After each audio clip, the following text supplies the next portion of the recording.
प्रभु यीशु मसीह के नाम में सबको पहला कुरिन्थियों 2:14 में लिखा है, परंतु शारीरिक मनुष्य परमेश्वर की आत्मा के बातें ग्रहण नहीं करता, क्योंकि ये उसकी दृष्टि में मूर्खता की बातें हैं। जो शरीर से आप पवित्र आत्मा के बातों को कभी भी ग्रहण नहीं करता, क्योंकि वो शरीर में चलता है, उसके लिए परमेश्वर का वचन उठाता है। मूर्ख के साथ तू पत्नी हुई, मुंह नहीं लगाना बाइबल बोलता है। क्या बोलता है? मुंह नहीं लगाना बोलता है। परंतु शारीरिक मनुष्य के आत्मा की बातें ग्रहण नहीं करता जो शारीरिक मनुष्य है, क्योंकि ये उसकी दृष्टि में मूर्खता की बातें हैं, और न वह उन्हें जान सकता है, क्योंकि उनकी जांच आत्मिक रीति से होती है। जब आप हमारे जीवन में जांच आत्मिक रीति से होता है, तो उनके जीवन में मूर्खता की बात होती है। जो ग्रहण नहीं करता है, उसको पूरी रीति से संघर्ष करना पड़ेगा। क्या करना पड़ेगा? इसीलिए सावधान। हमारा जीवन में आत्मिक रीति से जांच होगा। कैसे होगा? लेकिन वो व्यक्ति जो है ग्रहण नहीं करेगा, वो मूर्ख व्यक्ति है। कौन है? और मूर्ख व्यक्ति कभी भी उसको परमेश्वर के राज्य का ज्ञान नहीं मिलेगा, नहीं कर सकता, क्योंकि उसमें परमेश्वर की धार्मिकता विश्वास से और विश्वास के लिए प्रकट होती है। जो आत्मिक रीति से जांचा जाता है, वह आत्मिक बातों को ग्रहण करता है। जैसा लिखा है, विश्वास से धर्मी जन जीवित रहेगा। वो क्या करेगा? विश्वास के द्वारा धर्मी जन क्या रहेगा? जीवित रहेगा। जो आत्मिक रीति से जांचा जाएगा, वो व्यक्ति को परमेश्वर विश्वास से कहलाते हैं। क्या कहलाते हैं? और विश्वास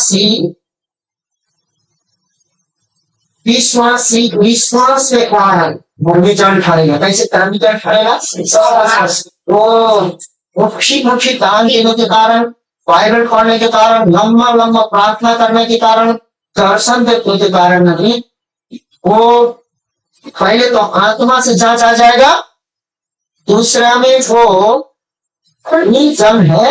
अब कैसे है? तो वो विश्वास के कारण जन इसलिए कि विश्वास में ही वो जीता है।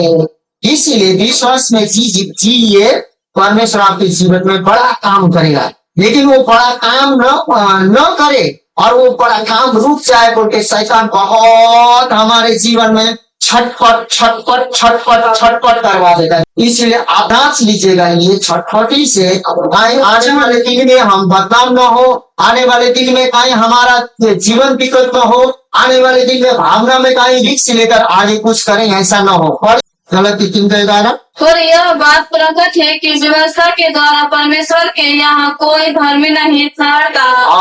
यह बात है कि व्यवस्था के द्वारा आप लोग, हम लोग जो मनवा रहे हैं, कोशिश कर रहे हैं, उसके द्वारा कोई भी क्या होता? धर्मी नहीं ठहरेगा। आगे, क्योंकि धर्मी जन विश्वास से जीवित रहेंगे। यहाँ भी वही बोल रहा है, धर्मी जन क्या होगा? विश्वास से जीवित रहेंगे। अब ये विश्वास शैतान किसी भी प्रकार से आप और हमारे जीवन से छीन लेना चाहता है। अब विश्वास परमेश्वर से आता है, विश्वास परमेश्वर से आता है। तो ज्ञान के अभाव में मेरे लोग नष्ट हो गए हैं। तो आप पढ़िए 4:6। मेरे ज्ञान के न होने से मेरी प्रजा नाश हो गई।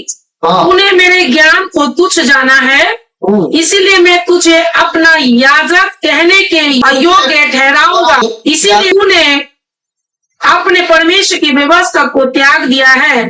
मैं भी तेरे बाल बच्चों को छोड़ दूंगा। अब यह बोल रहा है, ज्ञान के अभाव में मेरे लोग क्या हो गए हैं? नष्ट हो गए। क्या हो गए हैं? नष्ट हो गए। अब आप परमेश्वर के ज्ञान को नहीं समझेंगे, तो आप हम लोग खुद क्या हो जाएंगे? नष्ट हो। क्रोध आना एक नष्ट की चिन्ह है, असमझ आना एक नष्ट की चिन्ह है, आपके घर में पाप अपराध आना, उसको कॉम्प्रोमाइज करना आपके जीवन में नष्ट की चिन्ह है।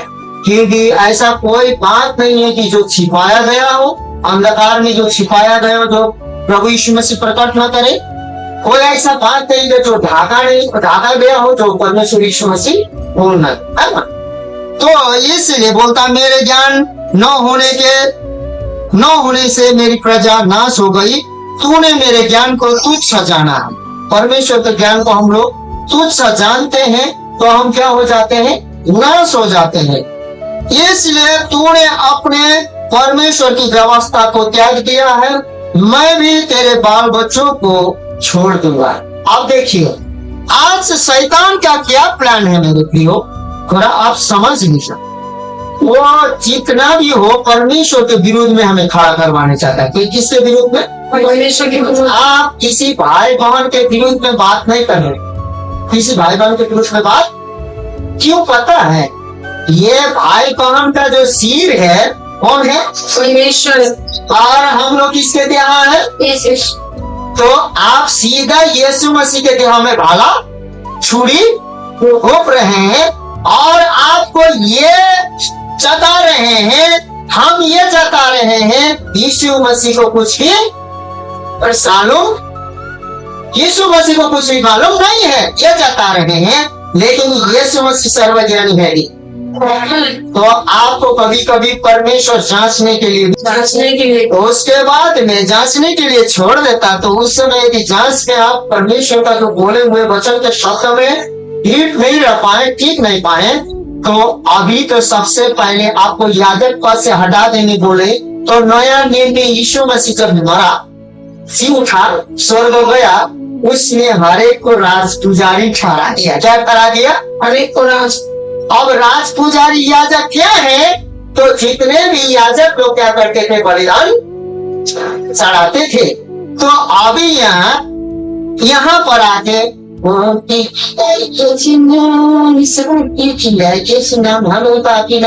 ये सब कर रहे हैं। तो क्या कर रहे हैं? पता है क्या कर रहे हैं? हम लोग बलिदान चढ़ा रहे हैं। क्या चढ़ा रहे हैं? बलिदान चढ़ा रही है। यहाँ बोला है तेरे याजक पद को हम क्या कर लेंगे? छीन लेंगे। क्या बोला? उसके बाद तेरा बाल बच्चों को भी हम देंगे।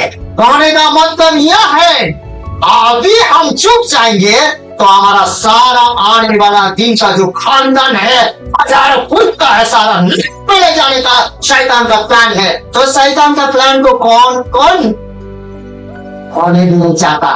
परमेश्वर के वचन की ओर आपको ध्यान देना चाहिए। और हम लोग किसी भी अपने व्यवस्था के द्वारा ये सब प्राप्त नहीं करते हैं, ये परमेश्वर करेगा। विश्वासी एक विश्वास में जीने वाला कभी भी क्या बोलते हैं, शरीर के बातों को, दूसरे की बातों को भावना में आकर वो लड़ाई नहीं करेगा। वो छानबीन करके शैतान की बातों को वहीं दबा। यीशु मसीह ने कभी लड़ाई की किसी के साथ? शैतान को बोला, शैतान तूने जो भी किया है कर लो जाके। रोटी खिलाया यहूदा इस्करियोती को, क्या बोला? कर लो जाके। तो कर लिया तो क्या किया? जाके उसने यीशु मसीह को आगे पकड़वा दिया।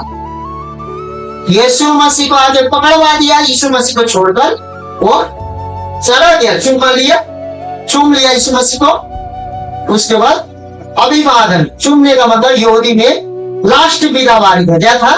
कभी अब हम लोग नहीं। हाँ, लेकिन जाकर क्या है, पेट के डाली में लड़ता, पेट का डाली उस पर चिरा और पेट फटके। तो क्या हम लोग भी पेट फटके मरने के लिए कलिसिया में आएंगे? और कुछ काम हो हम लोग है कार्य?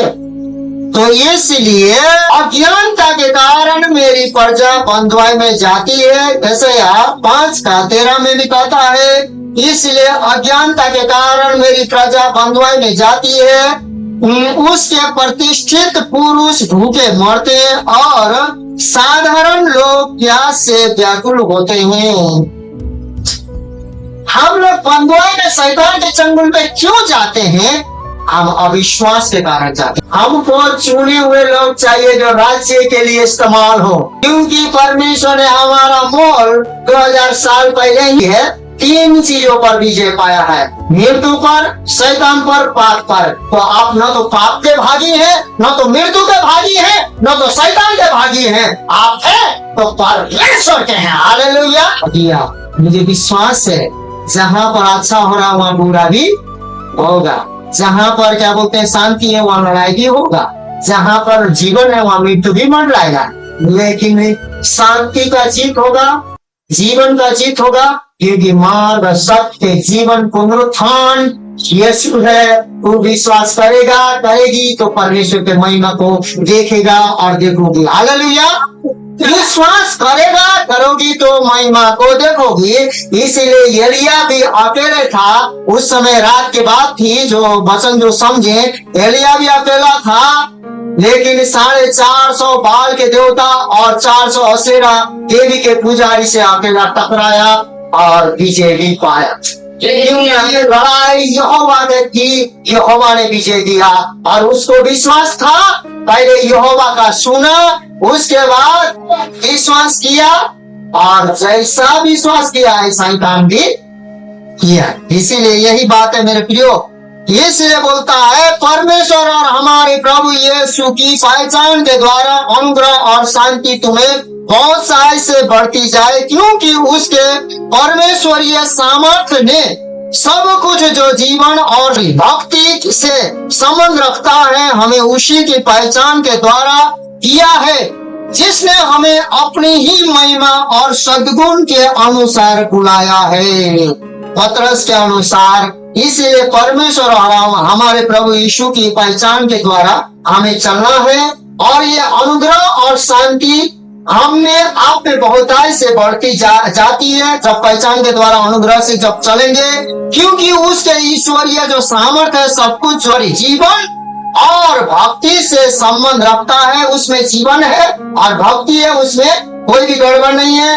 हमें उसी के पहचान के द्वारा दिया है, जिसने हमें अपनी ही महिमा और सद्गुण के अनुसार बुलाया है, उसने अपनी महिमा और अपने सद्गुण के अनुसार बुलाया है। हमारे गुण कोई भी लियाकत और गुण उसमें नहीं था और हमारे वैगुणी चरित्र को उसने ले लिया और उसने सद्गुण सत्यता और सद्गुण हमें डालकर उस विश्वास से जो हम नारा लगा रहे हैं, हालेलुया, उसने दिया हुआ विश्वास है कि जो हम नारा लगा रहे हैं वही नारा सुन के शैतान भागेगा। आपका चिल्लाना चीखना, आपका गुस्सा मुखी, आपका आवाज बड़ा करने से शैतान आप दोगे तो बोला कि क्यों दोगे तो तुम्हें भी दिया जाएगा। देना यह है, तेरा दुश्मन यदि तेरे आगे पीछे घूमने का कोशिश करेगा, परमेश्वर उस दुष्ट को ऐसा घूरेगा कि वो भाग जाएगा। एक मार्ग से आएगा दूसरे लड़ने के लिए, लेकिन छटपटाते हुए, घबराते हुए, डरते हुए कितने मार्गों से भागेगा? 7 मार्गों से भागेगा। इसीलिए यदि दशंश नहीं दोगे, दान भेटी नहीं दोगे तो तुम चोर कहलाओगे। बाइबल कहता है कि सुनो, तुमने किस में लूटा? तुम पूछते हो तुमने दशंश और दान भेटी में चोरी किया है, तुम परमेश्वर के नजर में चोर हो। ये परमेश्वर का मांग है, इसलिए आप कंफ्यूजन है, इसलिए आप नष्ट होते जा रहे हैं, आपका धन नष्ट होगा, आपका कीड़े मकोड़े खा रहे हैं। क्यों? पता है आप असुरक्षा है, आपका दुश्मन आगे पीछे घूम रहा है। परमेश्वर आपको तो जो बोलता है वही करता है परमेश्वर को। मनुष्य नहीं है कि वो बदल देगा, मनुष्य नहीं है कि आपको चिकन बिरयानी एक दिन खिला के डकार मार के थोड़ा कपड़ा दे के खुश करके 10,000 रुपए हाथ में डाल के मेरे तरफ से बोल देना। मनुष्य तो नहीं ऐसे कर सकता, वो कर सकता है, शायद पास्टर तो कर सकता है, लेकिन परमेश्वर। इसीलिए मेरे प्रिय भाइयों बहनों, बात को समझना है। तो परमेश्वर और हमारे प्रभु यीशु मसीह के जो पहचान है, जो अनुग्रह सद्गुण है, हमारे जीवन में रहना चाहिए। आपको बुराई का पहचान नहीं, हर एक रिकॉर्ड में भलाई का पहचान दीजिए। कहा क्या दीजिए? भलाई का पहचान दीजिए। आप गांव मोहल्ला में भलाई का पहचान दीजिए। आप अपने क्या बोलते हैं अगल बगल में भलाई का पहचान दीजिए, क्योंकि बुराई एक दिन न एक दिन किसी न किसी प्रकार से दूसरी दुकान में पहुंच हो जाएगा। इसीलिए कहीं भी आप किसी के विरुद्ध में भी सावधान रहिए, नहीं तो शैतान चालाक है, इसीलिए परीक्षा तो आएगा। तो इन वचनों के अनुसार जीवन और भक्ति के संबंधित सभी चीजें हमें परमेश्वर के ज्ञान के द्वारा दी गई है, इसलिए आपको समझना चाहिए। समझना चाहिए। क्या समझना चाहिए? इसमें कोई संदेह नहीं है कि विश्वास भी इन चीजों में से एक है, क्योंकि यह हमारे आत्मिक और शारीरिक जीवन की हर बात को संभावित करता है। इसलिए हम कह सकते हैं कि विश्वास परमेश्वर के प्रकाश द्वारा मिलने वाले ज्ञान से आता है। हमको परमेश्वर के प्रकाश को खोजी करना चाहिए। इसलिए विश्वास के जिस स्तर में आप जीएंगे वह निर्भर करेगा कि आपको परमेश्वर के वचन के द्वारा उसके ज्ञान का कितना प्रकाशन है। अब जितना आप वचन में चलेंगे उतना ही प्रकाशन में चलेंगे, और ये एक दिन में नहीं होगा, लेकिन एक दिन आप परिपक्वता में आ जाएंगे। हालेलुया। इसलिए वचन को आगे बढ़ते जाइए। तो सुनिए, आप अपने आप को किस स्तर के विश्वास में रखते हैं वो आप पर निर्भर करता है। किस पर निर्भर करता है? किस पर निर्भर करता है? इसीलिए जानते हैं, आत्मा में समर्पित न होने के कारण आप जानते हैं बकवादी बात और बातों में आप जगे रहेंगे, भूखे रहेंगे, प्यासे रहेंगे। आप टाइम खा जाएगा, आप बकवादी करते रहेंगे, लेकिन वचन के समय आपके प्राणों को शैतान सुस्त कर देता है कि आप न समझे, अकेले में प्रार्थना न करें, वचन भी न समझे और न सुने, और आप अपने जीवन में ग्रहण न करें। इसलिए आपको इस सृष्टिकोण को भी समझना चाहिए कि ये शैतान का क्या है, बहुत बड़ा प्लान है। इसीलिए विश्वास का कार्य प्रेरित पौलुस 2 कोरिन्थियों 4:13 में विश्वास के खूबसूरती से काम करने की व्याख्या करता है। आइए इसे एक साथ पढ़ें। और इसलिए कि हम में वही विश्वास की आत्मा है जिसके विषय में लिखा है कि मैंने विश्वास किया इसलिए मैं बोला, और तो हम भी विश्वास करते हैं इसलिए बोलते हैं। आप विश्वास नहीं करते हैं तो आप बोलिए। विश्वास नहीं करने से बोलने से इसीलिए यह बोलता है, और इसलिए कि हम में वही विश्वास की आत्मा है। किसकी आत्मा है? जो विश्वास की आत्मा है वही हम बोलेंगे। अब वही बोलेंगे कि और इसलिए कि हम में वही विश्वास की आत्मा है जो यीशु मसीह ने दिया है पुनरुत्थान के बाद। जो विनती करता हूँ तो मैं भेजता हूँ, जिसके विषय में लिखा है कि मैंने विश्वास किया, और इस विश्वास से वो स्वर्ग जाएगी। इस विश्वास से वो यीशु मसीह को ग्रहण करेगी। यदि यीशु मसीह का किसी भी प्रकार से आपका तनों से, मनों से, धनों से, विश्वास से महिमा नहीं होता है तो वो सारी तंत्र मंत्र ऊर्जा की समान है। तंत्र मंत्र तोड़ना ऊर्जा करने वाले स्वर्ग के भागी नहीं, नरक के भागी हैं। तो चंगाई लेके स्वर्ग जाने के लिए कि नरक जाने?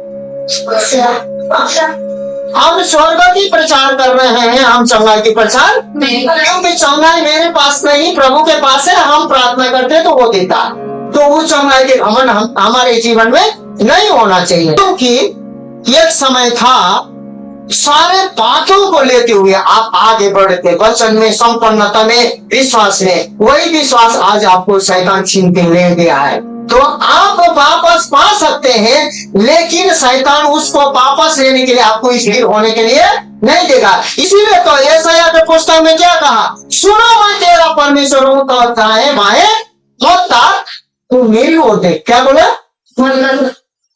इसलिए और जबकि हम में भी वही विश्वास की आत्मा है, जैसा लिखा है कि मैंने मान लिया और इसलिए बोला।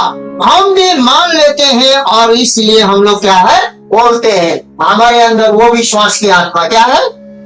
कौन सा विश्वास की आत्मा? यीशु मसीह हमारे पापों अपराधों को लेकर कहाँ मरा? उस क्रूस में मरा। हम मुंह से अंगीकार करते हैं, क्या बोलते हैं? वो क्रूस में मरा, उसने 39 कोड़े खाया क्रूस में टांगने से पहले। उस कोड़े के चोट खाने से हम जंगे हुए हैं। कन्फ्यूजन में मत रहो कि दान भेटी 10 सब दिए तो पास्टर को खुश करने से चंगेंगे। यदि विश्वास को बनाए रखते हैं तो आप स्वर्ग तो जरूर जाइएगा। हालेलुया। हम यहाँ बोलता, हम इस वचन में 4 मुख्य बातों को देखते हैं। विश्वास लिखित मान लेना और बोलना होता है, और विश्वास मान लेना दिल में। कहाँ मान लेना? क्रॉस दिल में, कहाँ मान लेना? वो भी 20 रुपए से तुमको चंगाई नहीं मिला है। चंगाई के लिए यीशु मसीह तुम्हारे लिए क्रूस पे टंगा। कहाँ टंगा है? लहू लुहान हुआ है, मरा है, क्या हुआ है? गड़ा गया है, तीसरे दिन बाद जी उठा है, वो जीवित है। इसलिए जो विश्वासी है, जो विश्वास करते हैं, विश्वासी का प्रार्थना सुनकर वो लोगों को क्या करता है? चंगा करता। चंगाई देने वाला परमेश्वर ने जो उसका कीमत चुकाया, तो पढ़ लीजिए, विश्वास मान लेना दिल से, बोलना मुंह से, पहला स्वीकार करना है क्या चीज में? दिल में, मान लेना दिल से, और बोलना है मुंह से, और लिखित वचन के अनुसार आपको बोलना, बाहर के अनुसार नहीं। बाइबल के बाहर है तो आपका कोई भी बात का हेतु नहीं। इस वचन से हम जानते हैं कि विश्वास का काम क्या है। विश्वास का काम वचन पर भरोसा करना और फिर उसे बोलना है। भरोसा करके क्या करना है? तो विश्वास कैसे आता है? विश्वास भी आता है, क्या आता है? विश्वास कैसे आता है? अब विश्वास को कैसे आता है? जैसे घर में हम आते हैं तो आप पहले क्या देते हैं? कुर्सी देते हैं, क्या देते हैं? उसके बाद हमको बैठाते हैं, उसके बाद चाय पानी पिलाते हैं। उसी प्रकार विश्वास का आपको स्वागत करना होगा। क्या करना होगा? आपके कहाँ करना होगा? फ्लश करके दिल में स्वागत करना होगा, और मुंह से क्या करना होगा? उसको बोलना होगा। बोलने का मतलब अंगीकार, क्या करना है? हाँ, अंगीकार। जैसे कि झूठ को भी अंगीकार करा के आप लड़ाई करके आप छीना फीना करते हैं ना, इसी प्रकार विश्वास का भी रीत वही है। तो विश्वास कैसे आता है? स्विश्वास सुनने से, और सुनना परमेश्वर के वचन से होता है। क्या होता है? तो रोमियो 10:17 के अनुसार, इसलिए विश्वास सुनने से और सुनना मसीह के वचन से आता है। इसलिए सुनिए, आपके विश्वास हमारे विश्वास को भी चाचा जाएगा। सभी दिन चमत्कार नहीं होगा, एक दिन नमस्कार भी करना पड़ेगा आपको। एक दिन सभी दिन आपका सिर उठाते नहीं रहेगा, एक दिन झुकना भी पड़ेगा। सब दिन क्या होगा आपके जीवन में? अच्छा ही अच्छा नहीं होगा। एक दिन ऐसा भी होगा, एक गाल में खाएंगे तो दूसरा गाल भी बढ़ाना पड़ेगा। सब दिन ऐसा नहीं होगा। वो ऐसा व्यक्ति आएगा 1 किलोमीटर दौड़ाने चाहेगा तो 2 किलोमीटर दौड़ना पड़ेगा। कभी कभी विश्वास ऐसा भी होगा, आपका कुर्ता लेने पड़ा रहेगा तो देना पड़ेगा, तब तुम लोग विश्वासी हो। तो इसलिए मेरे प्रिय, भले ही विश्वास एक कार्य है, फिर भी वहाँ कार्य से शुरू नहीं होता। विश्वास कार्य को उत्पन्न करता है। विश्वास कार्य से शुरू नहीं होता है, कार्य विश्वास को उत्पन्न करता है। कार्य से आपको विश्वास क्या बोलते हैं? वह कार्य से शुरू नहीं होता, विश्वास कार्य को उत्पन्न करता है। तो हमारे विश्वास को कभी भी ना काम करके शैतान कंफ्यूजन में रखना चाहता है। क्या करना चाहता है? कंफ्यूजन में रखना। इसलिए आप सुनने से पहले करना नहीं रख सकते हैं। सुनने से पहले आपको सुनना है, लेकिन सुनने से पहले यहाँ क्या है? करने में रखता है।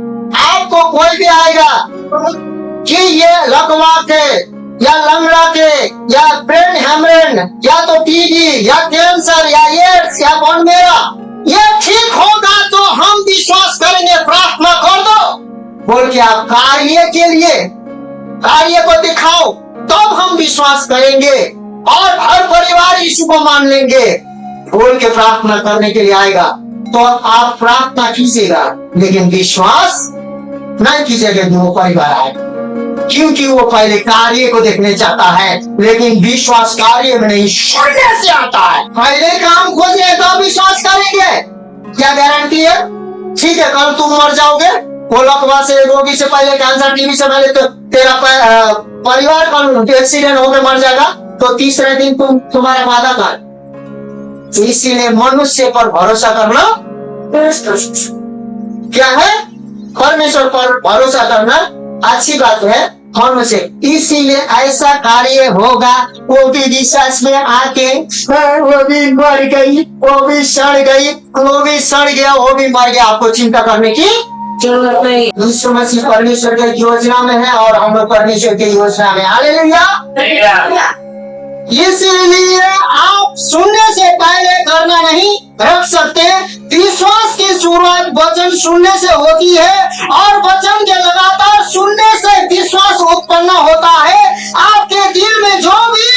मानता है, आपका दिल जो भी मानता है, आपके मुंह में वही बोली आता है और आप बोलने लगते हैं। संगाई चाहिए तो यीशु नहीं मिलेगा। यीशु चाहिए तो तुमको दुख उठाना होगा। यीशु चाहिए तो तुमको सहना होगा। यीशु चाहिए तो तुमको कष्ट भोगना होगा। यीशु चाहिए तो तुमको क्रूस उठाना होगा। यीशु चाहिए तो तुमको हर बातों से परिस्थिति से लड़ना होगा, चुगली सुनना होगा, नाना प्रकार के बातों को संघर्ष करते हुए आगे बढ़ना होगा।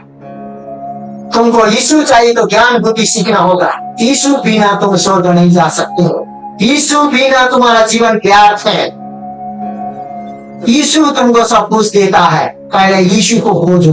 इसलिए आप सुनने से पहले करना नहीं रख सकते हैं, आप सुनने के बाद करना काम रख सकते हैं। जब वह जा रहे थे यीशु मसीह के चेले लोग, ऐसा हुआ कि वह किसी गांव में पहुंचा और मार्था नाम एक स्त्री ने उसे अपने घर में स्वागत किया और उसकी मरियम नाम की एक बहन थी जो यीशु के पांवों के पास बैठी और उसका वचन सुनती थी। परंतु मार्था बहुत सेवा करने से व्याकुल हो गई और उसने उसके पास आकर यीशु के पास आकर कहा, हे प्रभु, क्या तुझे चिंता नहीं कि मेरी बहन ने मुझे सेवा करने के लिए अकेला छोड़ दिया है? इसलिए उसे मेरी मदद करने के लिए कहो।